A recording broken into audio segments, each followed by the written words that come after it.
Hello all, I Zatin welcomes you all to our YouTube channel A to Z Softtech.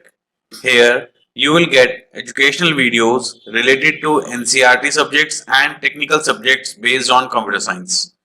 If you find our videos helpful to you, please like and share the videos, do subscribe the channel and hit the bell icon to get updates about new videos. To get more clarity on the topic, watch the video till the end. You can reach to us using our email, WhatsApp and Telegram channel. The link is provided in the description box below the video. You can find our video using hashtag Zatinsa, hashtag A to Z Softtech. Now, let's start with the topic. Now today's topic is assembler directives of 8085. The meaning of assembler is a device which is used for assembly language programming. Assembler क्या होता है?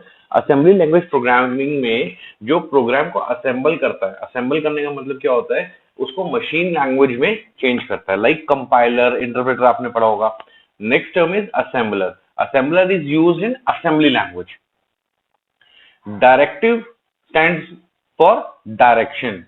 This word directive comes from direction. Means assembler को जो direction दे रहा है उनको हम assembler directive बोलेंगे. Is that clear? Assembler directive is what?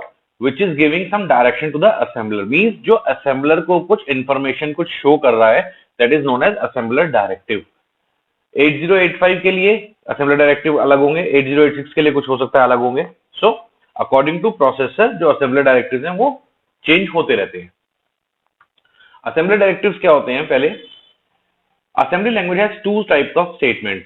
First is executable statement and second is assembler directive. Okay, the instructions which we have discussed are known as executable statements. These are the statements to be executed by the processor. For example, add b. Okay, तो ये क्या होगी? ये एक executable statement होगी. Okay, जो कोई result produce करेगी. Next is assembler directive.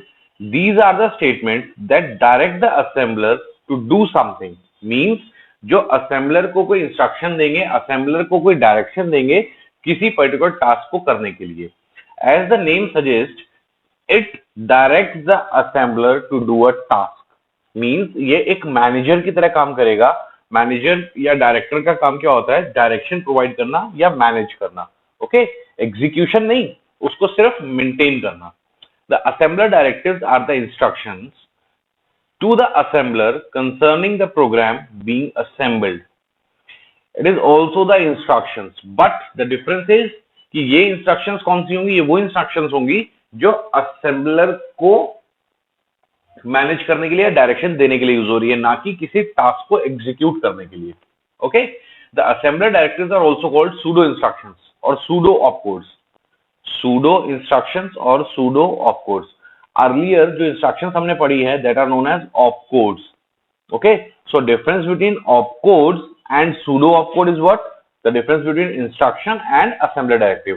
So if the question comes like what is the difference between assembler directive or instruction, or another question will be what is the difference between opcode और pseudo code, तो answer दोनों का same रहेगा. क्या? that assembler directive is used for directing the assembler, whereas instruction is a executable statement. तो ये दो line जो है ये उसका आंसर बनेगी. okay, these instructions are neither translated to machine code nor assigned any memory locations in the object file. What is the significance of this line? This means that the instructions, means assembler directive, these type of instructions are neither translated into machine code. Means उसको ना तो machine code में change किया जाएगा, ना ही उसको किसी memory location पर save किया जाएगा. Means instruction आई like go, मान लीजिए कोई instruction है go, तो हमें पता लग गया ये क्या कह रही है, go left मान लीजिए. Okay, तो just left की तरफ move करना है, go right then right की तरफ move करना है. So such type of instructions जो कोई डायरेक्शन प्रोवाइड करने के लिए यूज होती हैं, कौन सी होती है वो मैं भी आपको बताऊंगा. इसी में ना तो मेमोरी में सेव होती है, ना ही वो मशीन कोड में ट्रांसलेट होती हैं. Assembler directives are effective only during the assembly of a program. Means जब प्रोग्राम असेंबल हो रहा है, यानी कि जब उस प्रोग्राम को आप ऑब्जेक्ट कोड में कन्वर्ट कर रहे हो, सिर्फ तभी यूज होंगे assembler directive. Once the program is assembled, once the program is assembled, उसके बाद असेंबलर डायरेक्टिव की रिक्वायरमेंट नहीं है. Okay, but they do not generate any code that is machine executable. Means, read again, assembler directives are effective only during the assembly of a program. जब program assemble हो रहा है सिर्फ तभी requirement है. बट रिक्वायरमेंट तो है, but requirement के साथ साथ ये कोई कोड जनरेट नहीं करेगा, मशीन कोड जो एग्जीक्यूटेबल हो. मींस ये सिर्फ डायरेक्शन प्रोवाइड करेगा, either go left, go right, stop, etcetera etcetera. Okay, कौन कौन से होते हैं वो अभी हम देखते हैं, जो हमने अभी तक इंस्ट्रक्शन सेट में नहीं पढ़े हैं और रिक्वायर्ड होंगे. ओके, वो अभी देखते हैं कैसे होंगे. Now, assembler directive has some functions. What kind of functions? They are listed below. First is, assembler directive are used to show the beginning of program. जब आपको प्रोग्राम की स्टार्टिंग बतानी है, कहां से प्रोग्राम स्टार्ट हो रहा है, वो तो एक ही बार बताना है आपको. Once the program is started, उसके बाद तो उसकी बिगिनिंग की कोई जरूरत ही नहीं है. I have started my journey from x place, बस उसका मेंशन उस एक्स प्लेस का एक ही बार हुआ ना, जब मैंने जर्नी स्टार्ट करी. और जब मैंने अपनी जर्नी खत्म करी तो डेस्टिनेशन जो था उसका मेंशन भी सिर्फ एक ही बार आएगा. आप हर बार कोई टर्न लोगे, कोई स्टॉपेज लोगे अगर जर्नी में बीच में, तो अपना सोर्स और डेस्टिनेशन तो मेंशन नहीं करोगे. So the beginning of program and end of program, ये दो चीजें हैं जो असेंबलर डायरेक्टिव बताती हैं. मतलब कहां से कहां तक आपका प्रोग्राम चलेगा.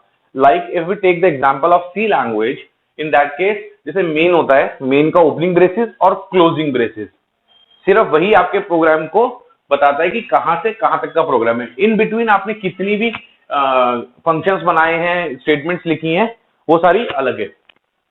Okay, second is to provide storage location of data. Storage location of data का मतलब डेटा कहां स्टोर होगा. Like if we talk about 8085 simulator, in that case simulator में आपको प्रोग्राम का स्टार्टिंग बताना पड़ता है. दैट प्रोग्राम काउंटर की वैल्यू शो करनी पड़ती है, स्टोर करनी पड़ती है, बतानी पड़ती है. What is the meaning of that, कि प्रोग्राम काउंटर की अगर आपने वैल्यू इनिशियलाइज कर दी, इसका मतलब असेंबलर डायरेक्टिव को आपने इनिशियलाइज कर दिया, असेंबलर डायरेक्टिव को आपने एक वैल्यू दी है. असेंबलर डायरेक्टिव क्या बताएगा, अब यहां से आपका प्रोग्राम सेव होना शुरू हो रहा है. ओके, HLT तक ऑटोमेटिकली वो कैलकुलेट कर लेगा कि HLT तक आपका प्रोग्राम चलेगा. स्टोरेज लोकेशन ऑफ डेटा का मतलब क्या है, कहां पर आप डेटा स्टोर कर रहे हो, वो आपने एक बार बता दिया. नाउ कौन कौन से वेरिएबल्स आपने यूज किए. वेरिएबल्स का मतलब क्या हो गया, कुछ अगर आपने कोई फ्लैग यूज करा है या कोई और कंटेंट आपने यूज करा है, दैट इज अ वेरिएबल, जिसकी वैल्यू आप चेंज कर रहे हो. ओके, रजिस्टर है कोई, उसमें अभी कोई कंटेंट है, फिर बाद में कोई और कंटेंट है. अपार्ट फ्रॉम ऑल दीज, और क्या क्या चीजें हो सकती हैं. Start and end of any different segment. Segment का मतलब क्या होता है, in microprocessor memory, what we have did is we have divided the memory into segments: code segment, stack segment, extra segment and data segment. ये 8086 का example है जो मैं आपको बता रहा हूं. सो बेसिकली सेगमेंट्स क्या हो गए, अलग अलग सेगमेंट्स. आपने मतलब कोड लिखना है तो एक जगह लिख दिया, डेटा लिखना है तो दूसरी जगह लिख दिया, एंड इस तरीके से आपने अपनी मेमोरी को क्लासिफाई कर दिया.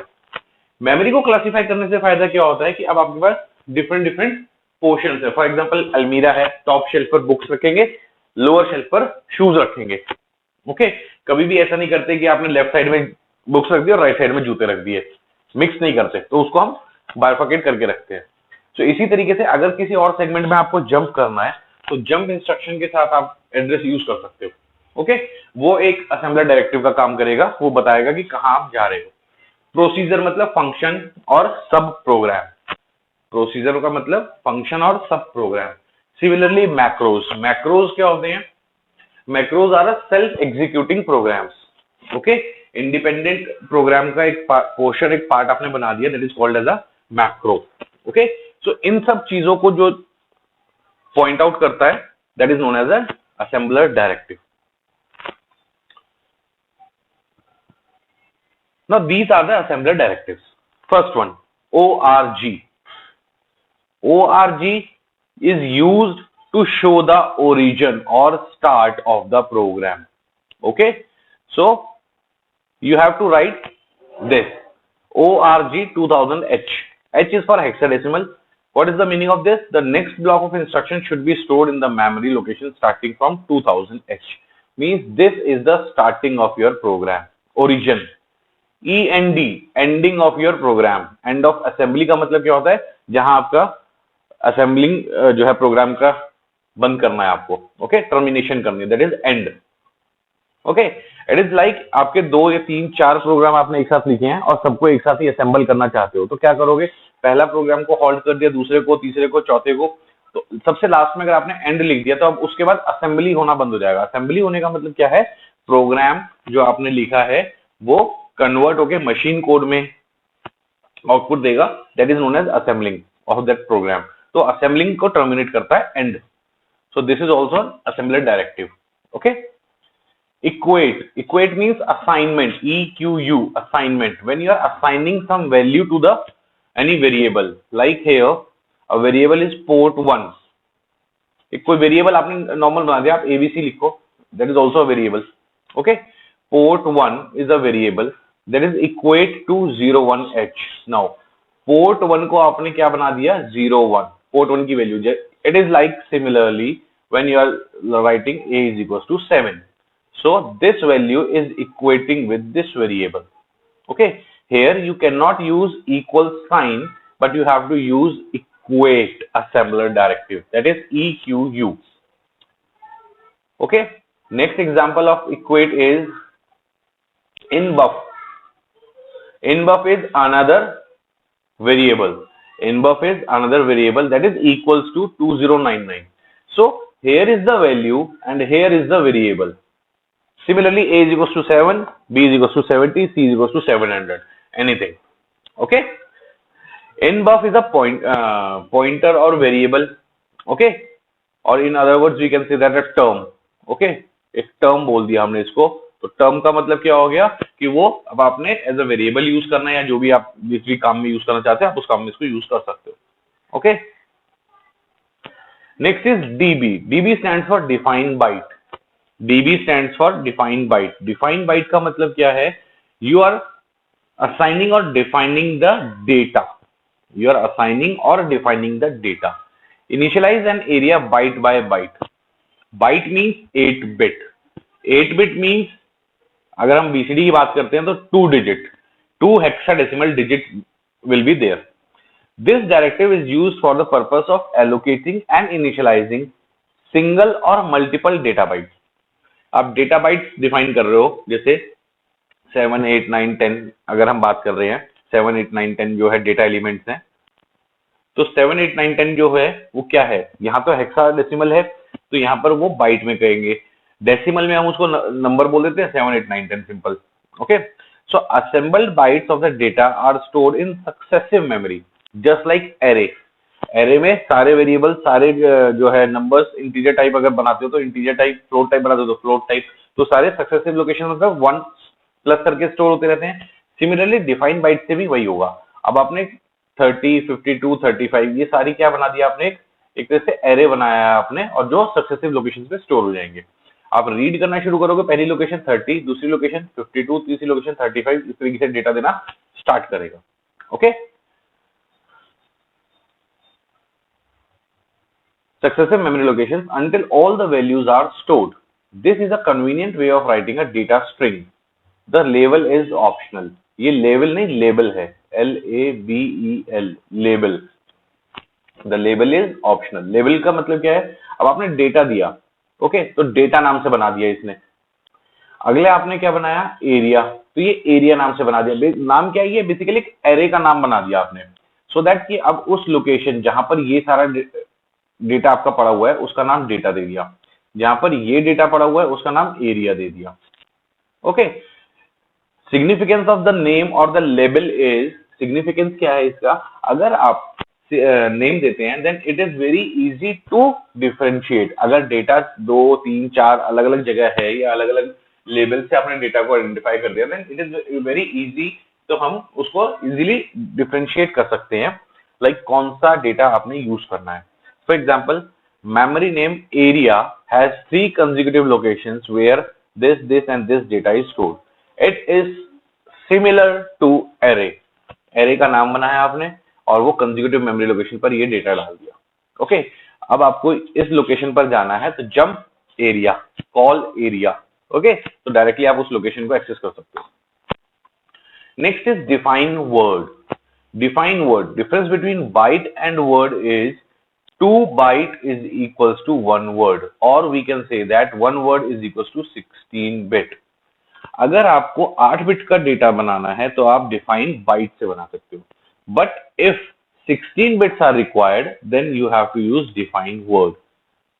Similar, just like db, you have to write at the place of db dw. जहां db लिखा हुआ है उसकी जगह आप जस्ट dw लिखिए, एंड जो डेटा आपने पहले 8 बिट का प्रोवाइड किया था अब आप 16 बिट का प्रोवाइड कर सकते हो. Like see this db a2h. Okay, now here a2a3 कुछ भी लिख सकते हो. सो बेसिकली क्या है, it is taking 16 bit data and it is taking 8 bit data. So byte means byte and word means 2 byte. Next is define storage. Define storage directive is used to mention the storage. Like it reserves a specified number of memory locations. In this example, यहाँ पर क्या ये जो example दिया है, 4 memory locations are reserved. Outbuff क्या हो गया, एक वेरिएबल हो गया, एक टर्म हो गया, एक पॉइंटर हो गया. ओके, उसने कितनी स्टोरेज को रिजर्व कर लिया, 4. जैसे सी की अगर हम बात करते हैं, आप एक इंट एरे बनाते हो 10, बाय डिफॉल्ट क्या करता है, 20 लोकेशंस को रिजर्व कर देता है.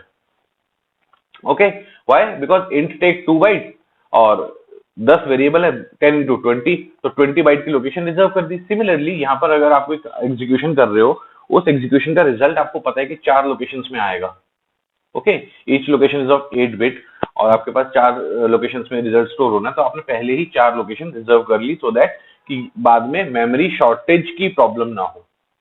Okay, and it is not necessary कि आप अपने सब प्रोग्राम में इन डायरेक्टिव्स को यूज करें. ओके, जो प्रोग्राम आप यहाँ 8085 में स्मॉल प्रोग्राम्स बनाएंगे उनमें तो जरूरी भी नहीं है कि आप असेंबलर डायरेक्टिव यूज करें.